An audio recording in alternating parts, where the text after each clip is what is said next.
లక్సెటిపేట, హాజీపూర్, చెన్నూరు మండలాల్లో నకిలీ కరెన్సీ కలకలం రేపుతోంది.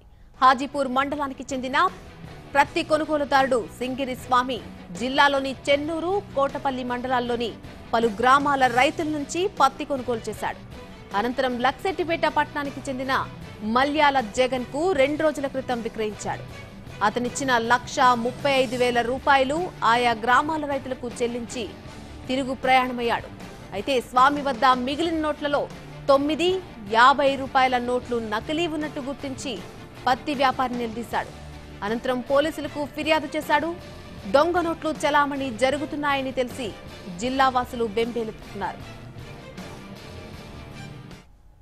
సిరిగిరి స్వామి అనే ముల్కాల గ్రామస్తుడికి అతను పత్తి రైతుల దగ్గర కొనుక్కొని ఈ మల్యాల జగన్ అనే వ్యక్తికి అమ్మడం వల్ల ఈ మల్యాల జగన్ అతనికి ₹1,30,000 డబ్బులు ఇవ్వడంతో అతను ఒక కౌంటింగ్ చేసుకున్న క్రమంలో ఒకదానికి రంగు అంటంతో డౌట్ వచ్చి అది వెరిఫై చేయక అతని దగ్గర ఒక 9 నోట్లు ఫేక్ కరెన్సీ నోట్లని గుర్తించడంతో నిన్న లక్షపేట పోలీస్ స్టేషన్లో ఫిర్యాదుగా కేసు నమోదు చేసి విచారణ ప్రారంభించారండి. ఈ విచారణలో ఎవరెవరు భాగస్వామ్యం ఉందని వెరిఫై చేసి వాళ్ళ మీద తగు చర్య తీసుకోబడాలి.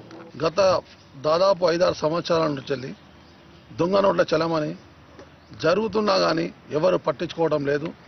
ఎన్నో సందర్భాల్లో స్టేట్ బ్యాంక్ ఆఫ్ ఇండియా ఏటీఎంలో దొంగ నోట్లో ఏటీఎంలోకి వెళ్ళడం జరిగింది. తర్వాత ఎస్బీహెచ్లోకి ఏటీఎంలోకి వెళ్ళడం జరిగింది. మన గూడెం చెక్ పోస్ట్ కాడ కూడా దొరకబట్టడం జరిగింది. దొంగ నోట్లు దొరికినాయి. తర్వాత లక్ష్మీపేట పట్టణంలో కూడా దొంగ నోట్లు 2-3 దుకాణాలు దొరికినాయి. అయినా కానీ చూడనట్టు వ్యవహరిస్తున్నారు. దీని మీద కఠిన చర్యలు తీసుకోవాలి. ఇవాళ ఈ 2 days బ్యాక్ కూడా దొంగ